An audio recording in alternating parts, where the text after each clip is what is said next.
Good afternoon, everyone. What a pleasure it is to be here with you all today at this summit to discuss the African XR ecosystem. My name is Judith O. I'm going to go ahead and share my screen now and just take you through a few of my thoughts around what it's been like doing this work for the last few years.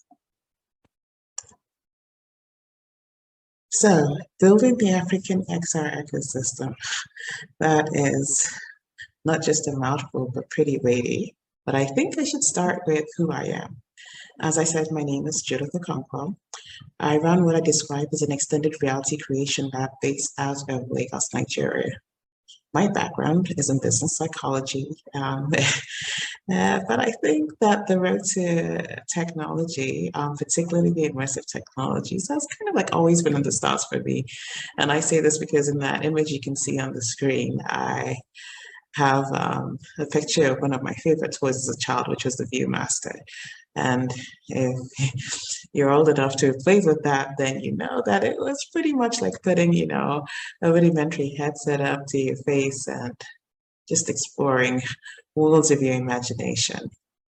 So, I think not an indirect path to the magic leap that you see me wearing there. I describe myself as a technology evangelist. I believe that the immersive technologies, the extended reality technologies are really critical to our future, not just here on the African continent, but around the world. And for that reason, it is especially important that we here on the continent have access and have a voice in shaping it and defining what it will become. I also describe myself as an XR ecosystem developer. That's what we do at MSC3D. We are constantly saying, what is it that we can do that will in some way drive or support the growth of the African extended reality ecosystem? And I'll show you a little bit of my work as we go on. Okay, so I want to go back to sort of like a guiding principle, if you will, for everything that we do. And it's this phrase, which if you're on the African technology ecosystem, you've probably heard a fair bit, which is that we want to be creators and not just consumers of technology. I would say that it's been just over a decade that this movement to drive the narrative shift has really gained traction. And, we see sort of like the really thriving startup ecosystem with lots of take-and-nibble businesses where, Africans from various countries are saying, what can we build that can solve our problems? But then beyond that, how can we take these solutions beyond our borders to the rest of the world as well, which is really, really very exciting. Okay. Now, I don't think you talk about building the extended reality ecosystem on the continent without taking a pause and thinking about how far we've come and some of the milestones along that journey. And I would say that a critical year for all things extended reality on the continent was 2015. And I have that highlighted here because I think that when you think about the two milestones I've listed there, the founding of Black Rhino VR in Kenya and Electric South in South Africa, you know that the game definitely changed then, especially when you consider the impact that they've had over the years since then. But Black Rhino VR in Kenya, probably one of, the preeminent studios on the continent in terms of XR production, particularly in the early days, the incredible work around 360, but that has now broadened out significantly. And Electric South, whose annual New Dimension Labs have introduced artists all across the continents to the immersive technologies, and not just introduced them to that, but also supported them. And I would say they probably have the most extensive catalog of African immersive media available in the world. Okay, moving on to 2016, and a significant milestone here, I would say, is the Lagos Virtual Reality Hackathon, which, as you can see from the name, happened in Lagos, Nigeria. I consider this a significant milestone because this hackathon was a physical event that was planned to hold locally in Nigeria, but applications came from as far afield as Botswana and Zimbabwe. And for me, that was really telling, an indication that not only were, the people who were saying, hey, let's build the ecosystem, let's get this work going. But, all across the continent, there were people who were interested, who were looking out for community, for support, for ways in which they could make their path with the extended reality technologies.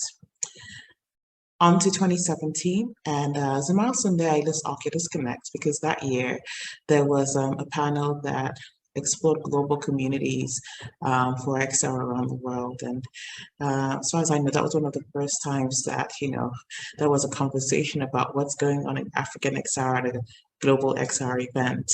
And this was happening alongside people from South America, from Asia, and from Europe. 2018, quite a few things happening now. And one that I want to highlight here is Facebook Start Accelerator, which kicked off that year. And certainly in Sub-Saharan Africa was the first accelerator that was specifically looking at deep tech and, funding extended reality solutions, and doing this at the undergraduate level, the postgraduate level, and for startups. So the first time somebody was coming and saying, hey, let's see your solutions when it comes to these technologies. What would you like to build? Are you doing a student project? With Excel, we'll put some money behind it. The other thing I wanted to highlight for 2018 is the UNICEF Innovation Fund. And that year, the fund selected 2 African startups who were using virtual reality for education. And, I think if you consider the landscape, because one thing that anybody who's been on this journey will tell you is that it's particularly difficult to get support in continent, right? To get that funding, even though there's lots and lots of money in the ecosystem globally, you just have to, for example, look at the funding that an organization like Magic Leap has been able to raise. That has certainly not been the case when you start moving to various African countries. So really significant to have this UNICEF Innovation Fund funding. And then we move on to 2019, more milestones now, and I highlight Daughters of Chibok. If you haven't seen it, it's a 360 narrative documentary. It's currently available on Oculus TV, and the Daughters of Chibok went on to win the Golden Lion for the best VR story at the Venice Film Festival, which was, absolutely phenomenal. It's certainly a first for the continent, and the filmmaker, Kachi Benson, literally picked up a 360 camera for the first time the year before, and then went on to do this really incredible work. Another highlight here, Microsoft's Africa Development Centers were opened in Lagos and Nairobi. And this is really a major milestone because for the first time, a big tech company had engineering teams for XR on the continent. So they've got mixed reality and AI teams that are part of these ADCs in these cities. On to 2020, last year. And the highlights here that I brought up are the AR/VR Africa Hackathon. And this is an event that we've run over the years. I mentioned the Lagos VR Hackathon, the very first one in 2016. By 2020, and we all know how 2020 was, we had planned to do a 10-country event. And then, the pandemic and everything changed. So we made it a hybrid event and opened it up virtually to the entire continent. In the end, 28 African countries participated, which is a record. And I think we had just over 1,000 people. And, by far that was the largest XR event of its kind on the continent. So really, really exciting stuff. And then finally for 2020, I mentioned the Templeton Well Charity Foundation research grant that was awarded to the Lagos Business School in Nigeria.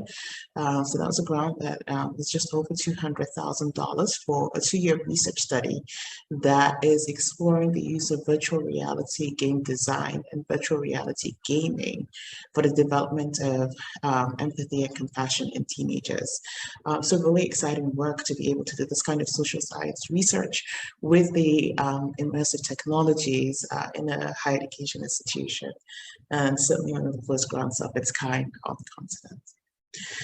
All right, so that's where we are, like up until last year. You'll have a few hints about what's been happening this year, but let's look at what the journey has been like with the work we've been doing. So here I've got a little video to show you, and one of the ways in which we have tried to further our work. As I said, this focus is on the ecosystem for these technologies, working with you to support the growth. And we very early on wanted to focus on supporting creators and building community. And one of the ways in which we did that was by hosting meetups. We would host these before the pandemic, physically in our lab in Lagos. And here is a video that I'd like to play of one, and this is from early 2019, just to give you a sense of what it was like.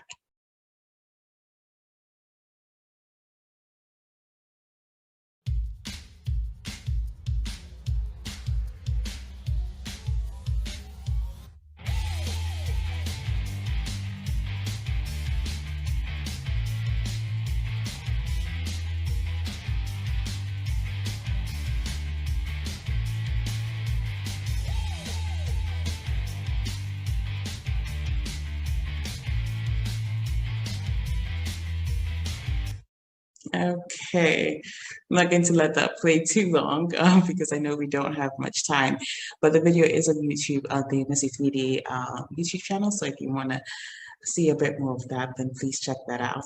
Okay, and I want to talk about some of the ways in which we did the work that we embarked on over the years, really trying to support XR creators, encourage intending or aspiring XR creators. And one thing that we know is a great need across the continent is to give people access to the technologies. And when I say access to these immersive technologies, I'm talking not just about the hardware, but about the infrastructure that will support engaging with the hardware.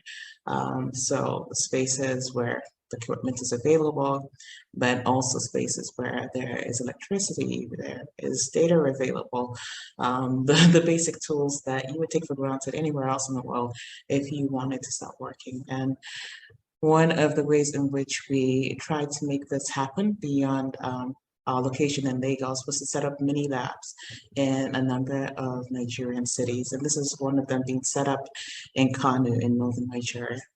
And literally, you know, it's almost like a lab in a bag, because as you can see on the right side of the screen there, the traveling bags that we would take to each location with the devices and equipment that we would be setting up, VR-ready laptops, Oculus Rift headsets, Oculus Go's, Google Cardboards, you know, little 360 cameras, just the basics to get people started. Okay. Here I have got a screen grab of the organizing team, most of the members, but not all of them, for the 2020 AR/VR Africa Hackathon that I mentioned previously. And this is a hackathon that happened last year with, like I said, participants from across 28 different countries. Now, you'll remember that I said the intention was initially for 10, and the organizing team was from those 10 countries. And in this image here, you've got people from South Africa, Mozambique, Senegal, Tunisia, Kenya, Rwanda, Ghana, you know, Egypt. And one thing I really want to highlight here that I think is fundamental to any development for the ecosystem is the collaboration that has a lot of what you know we've achieved to be possible. And I think this is a key example to highlight. Okay. Here is another highlight. Now we move from 2020 to 2021. This is the African delegation at Laval Virtual. If you don't know about Laval Virtual, it's probably the oldest XR sort of like festival or event in Europe. I think the edition this year was maybe the 22nd or the 23rd, so it's been going on for quite a while. And for several years now, we've been working, trying to get an African delegation to a global XR event. How can we start to create the bridges and links between the African XR ecosystem and other XR ecosystems around the world? But even more importantly, how can we make those connections more meaningful so that they lead to knowledge sharing, so that they lead to partnerships, co-production. And I'm proud to say that with this particular delegation, we had delegates from 7 African countries. They represented 6 startups and 1 student team. And the student team is the winning student team from the 2020 Hackathon, who then went ahead to compete. Laval has a global student hackathon, so they went ahead to go ahead and compete in that as well. And what is exciting is, we had these 6 startups who were showcasing everything from XR hardware. I mean, did you know that XR hardware was being built on the continent? But that's from Eden, a product called the Eden Snacker. Eden is based out of South Africa, through to, solutions for education using augmented reality from Rwanda. All sorts of really interesting use cases that really got conversations going and has led to, a few potential partnerships. So, we're keeping our eyes on that, and hopefully we'll have more things to report about the outcome of this next year. And I finally come to another 2021 highlight that I really want to stress, which is the Africa XR report. So in January of this year, a number of us across the continent got together and had a conversation about sort of like the real gap when it comes to information about what's happening, around the continent when it comes to the extended reality technologies. Who's doing what do they need, all of those sorts of questions. Now, we had done, little surveys, even starting out in 2016 and over the years, but working with partners across the continent, could we do a truly comprehensive survey that is mapping the XR landscape for everyone? And so we embarked on that. We had initially planned to have this all sorted by Africa Day, which is, May 25th, but we didn't make it. What we did do was to release a report snapshot that you can see at the side of the screen there. And if you'd like to look at it in more detail, it's available on the project website, which is www.africaxrreport.com. And there's also a link so that you can participate in the survey, because it's actually still ongoing, but it will be wrapped up in the new year. So if you haven't participated, please do so. I think particularly given, and you'll see on the next slide, I have it here, this current, global focus on metaverse, in all its iterations and all the hype, that it's very important that we know who's doing what, that we know what support we need, that we know, the best ways to go forward, that we can find ourselves. So I encourage you, if you haven't done so, I'll just go back to that slide again. Do go to the Africa XR Report website. Please fill out the survey. If you got any recommendations or suggestions that you would like us to take into consideration, do send that over. And one thing that I must stress is that this is a project for the community. We're really proud to have just recently gotten funding from Meta to see this through to completion. But this is a project that will be available once the report is done. It will be on a website available for everyone. There'll be a directory with details for everyone that we've been able to engage with who's doing African XR. So you can find yourselves, if you want to know who's doing, 360 in Senegal. Hopefully in a few months, you'll be able to go to africaxrreport.com and find that out. So please take part. Okay, so I talked about the fact that there's a lot of hype around the metaverse now, and it means, that things are moving a lot faster. for me personally, I also think that it means we need to move a lot faster. Starting this work, it's been just over a half decade now. I keep feeling, are we still playing catch up? And we are, I mean, even if you just think about the constraints that are there, if it's not the infrastructure, it's the fact that the hardware is not accessible, and that if you do get your hands on it, you're going to pay much more than people would in North America or Europe. And when you consider the purchasing power of a lot of the currencies on the continent, that is truly not a great thing. But with that, what are some of the things that we've learned over the years from the work that we've done? I just want to highlight them because I think going forward, we've got to really find ways to make these things more possible, and to encourage whoever is invested in the ecosystem to support. So the first is supporting African XR creators. I mean, that's probably a no-brainer when you think about it. But if there's one thing that everybody says, it's that being able to produce content, and this is beyond obviously commercially commissioned content, but being able to produce and find funding for immersive content is a huge challenge. How can we enable African XR creators? If you want to build with these technologies, where will you get the support? Where will you get the funding? In that vein, I'm pleased to share this image here that is announcing a current opportunity that's open to creators on the continent. Africa No Filter, in partnership with Meta, is making available grants of up to $30,000 for XR projects. So applications for this are open until the 7th of January. So if you are thinking of building, or you have a project that will be completed next year, then please have a look at it and put an application in. But in general, beyond, I mean, this is specifically for storytelling. How do we make sure that people who want to create XR, not just for the creative sector, but for manufacturing or engineering or healthcare, how can we make sure that they have some support to make that happen? The next, linked obviously to the previous point, is access to XR resources. I think this is really key. We've got a lab where we try to make that happen. We experimented with setting up mini labs in different cities. I firmly believe that creating spaces where people can freely access the resources and infrastructure to support a journey into XR, must be a part of our game plan going forward. How can we create more spaces in more cities, more countries where this is possible? And the final point that I want to highlight in our journey forward is XR talent development.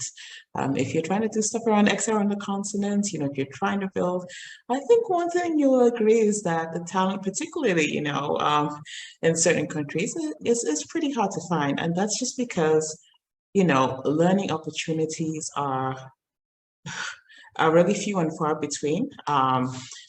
It's very rare to find a course like the one I've highlighted here from South Africa that is offering some sort of degree or certification in, virtual, augmented, or mixed reality.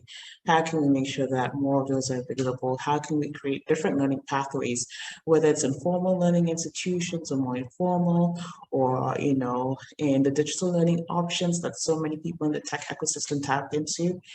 And beyond that, how can we also think about introducing the learning of these technologies, not just at the tertiary level, but at the secondary level, much earlier, and to a much wider group of people. So XR talent development, really key. And beyond VR development, I have to mention all of the other allied skills that are important when you're creating UI, UX, 3D artists, all the people that come together to make really beautiful immersive experiences. That whole talent pool in need of some support. Okay, so what might all of this lead to? This image is from the bootcamp that we ran earlier this year. And the bootcamp was for the winning teams from the different countries or regions from the hackathon. And so we took 10 of them and had them go through a 9-week bootcamp process. And this is kind of the journey that we envisioned for them. But also, I think, sort of like the hat that we have on when we're thinking about the sort of progress that we would like to see as we attract more young people to these technologies. And with the hackathon, we always start off challenging the participants to create solutions for a number of verticals. Typically education, healthcare, tourism, perhaps social justice, climate, but verticals where we think that those solutions can create significant impact for our local communities. Take them then from that hackathon where they create that. We don't want those events to be just this one-off where you come, you build or you hack for 48 hours, or however long it may be, and then that's it. And, and that solution doesn't get taken forward. You might not get back to Excel for a while. How can we support people from that point to take things further and get to the stage where it's more meaningful? It's, potentially going into, incubators, accelerators, angel investors, so talking to them, and they're getting ready to start their startup journey with that particular solution. And who knows, maybe, working on this, we lead ourselves to Africa's first XR unicorn. But what we do want is definitely African solving African problems. And before I wrap up, I just want to say one thing. I've talked about a number of ways in which we can support the ecosystem and what that might look like. One thing that I hope we won't forget is that it's equally important that we create opportunities for people to play, to experiment with these technologies. I think that that's probably the hardest thing to find. It's one thing if you want to make a hard-hitting 360 immersive piece about some, vital, current issue. But what if you just want to experiment with something for the sake of that, to just kind of like push the boundaries? Where will that sort of support come from? And just to highlight that, I wanted to talk a little bit about this event that we did in 2019 called the Housewarming Party. And, one of the things that I always wondered about is like, well, what exactly could we do to push the boundaries with artists in virtual reality? And with partners around the world came up with this event where we had 4 artists in 4 continents who'd never met each other before. They worked together in Masterpiece VR, a collaborative art tool, and created this experiential, immersive experience that was also a performance experience, because there was in each location an interaction with the audience who was there as the guests for this party.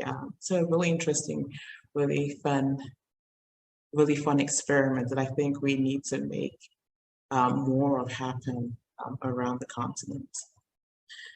So that's it, that's it. That's a little bit of what's been happening, a little bit of what we think we need to do more of. And as always, the question at the end of a session like this, or whenever we're together, is this: the future is ours to create.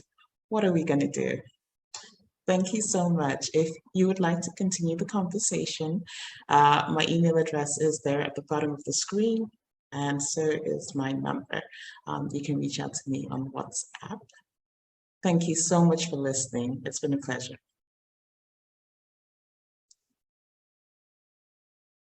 All right, bye now.